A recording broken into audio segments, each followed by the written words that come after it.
when the recession hit, a lot of people were out of jobs, including my father, who had to, unfortunately, he volunteered at a homeless shelter and taught computer science classes, and that's how we made a living.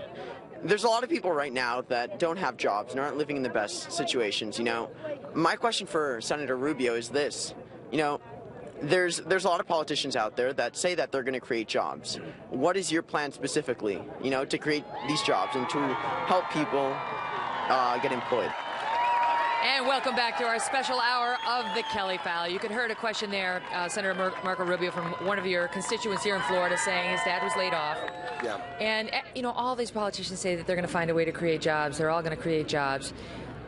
How are you going to do it? Yeah, it begins by having a president that understands that presidents don't create jobs, at least not outside of government. The private sector creates jobs. You're in Hialeah, Florida. The majority of the businesses here are small businesses. They started because someone risked money to start a business, and they create jobs when they grow. We need policies that make America the best place in the world to start a business and to grow it. So you go on my website, marcorubio.com, you'll see, number one, we have a comprehensive tax plan that, especially for businesses, rolls back taxes to a flat rate of 25%, allows businesses to immediately expense everything they invest in that business to encourage investment. We roll back regulations through a regulatory budget that I've proposed. We allow us to fully utilize our energy resources. We bring our debt under control, primarily by saving Social Security and Medicare. And we repeal and replace Obamacare, not just by talking about the lines around the states, but with a real plan that allows every American to control their own health care spending, whether it's health care money from your employer or a refundable tax credit that you will be able to use to fund health insurance in any way and form you want, whether it's comprehensive coverage, whether it's a health savings account, or a combination of that with a catastrophic hospitalization plan. Question for you on the state of the GOP right now. I mean, the dominant story in this country right now is whether on Tuesday, March 15th, the Republican Party will end, whether it is facing an existential crisis right now, given the divisions we're seeing within the party. Well, I think if Donald Trump is the Republican nominee, it will fracture the Republican Party in a very serious way. And I think it would fracture the conservative movement as well. Donald Trump does not pretend to be a conservative. His positions on many issues are not conservative. And I don't think that his voters are supporting him because he's a conservative. I acknowledge he has tapped into an anger and a frustration in this country against political correctness, against the abuses that are going on.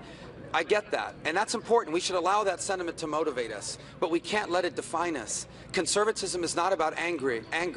At its best, conservatism is about a set of principles backed up by very specific ideas and always surrounded by a sense of real optimism that Americans can do anything. What we need is the chance to do it, and we can achieve anything. Why do you think it's happening, though? I mean, if you look at the polls, even here in Florida, the people who are not in favor of you say, I'm ticked off at these politicians who say one thing and then do another. But why are we seeing this division between sort of these working class and middle class voters who feel like they have just been given short shrift year after year after year?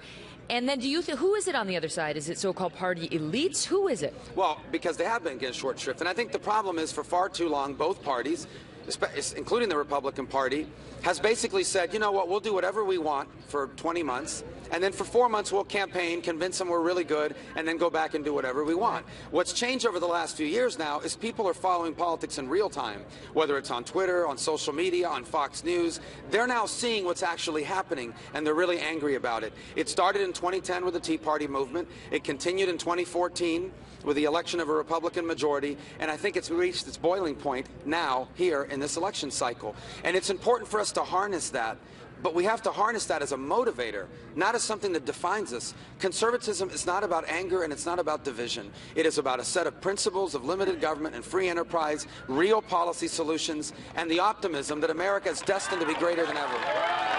Now, I know that you've said in this race you're the only one who can unite the party. It hasn't happened so far. And, of course, we've heard the same message from John Kasich and, to some extent, from Ted Cruz and Donald Trump as well. But I want to ask you about John Kasich in particular and whether you think he says you should go. Do you say he should go? Yeah, I don't know. Does this happen in every election where everyone's obsessed about who's going to leave? If you want someone out of the race, but let's set the stage. The reason that this is being discussed is because the front runner of the Republican Party and the man who right now is the likely person to secure the nomination has about 35, maybe 40% in most of these states. When he wins these elections, he's winning 35 or so percent. And the majority of the Republicans are voting for somebody else. Right. So as we go forward, those other Republicans are saying, how is this happening? Is there still a chance for somebody else to win? And who is it? Oh, and the rest of the field needs to consolidate behind one person, and they're trying to figure out, I think earnestly, who that person should be. Well, and I think voters will eventually help us figure that out. I can tell you this, and this should matter to people. If you look at every poll, I do better against Hillary Clinton than anyone else running, and there's a reason for that. Because I won't just unify the party, I'll grow it. We will take our conservative message to people that don't normally vote for us. But this is your great frustration, I'm sure, because that's true. The polls show that you would beat her. Kasich also would beat her, according to the polls, and Cruz by a lesser margin, but still. And Trump, according to most of the polls, would not, but he says, I'm just getting started on her. However, you can't get to the general without winning the primaries. I understand and your record has been disappointing. Yeah, and again, I mean, part of it, you look at this race has been very unusual. You had 17 people running. You remember the first debate we did with you guys. It was like herding cats. 12 cats. people up there. So it's been it's like a perfect storm. And very upset electorate at every institution in America. Virtually everyone who was rumored to be running for president actually ran for president.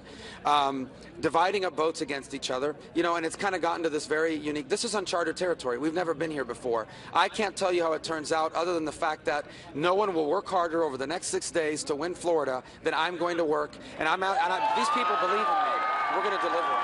Would you encourage people who are in favor of Marco Rubio in the state of Ohio to vote for John Kasich? You know, I've heard that proposal. I'll let John Kasich make that suggestion. I have loyal people that have worked hard for us. I can tell you this. I'm the only one that can beat Donald Trump in Florida, and every poll would say that. And if you like Ted Cruz or you like John Kasich and you live in Florida, that's fine. But if you vote for them in Florida, you're voting for Donald Trump.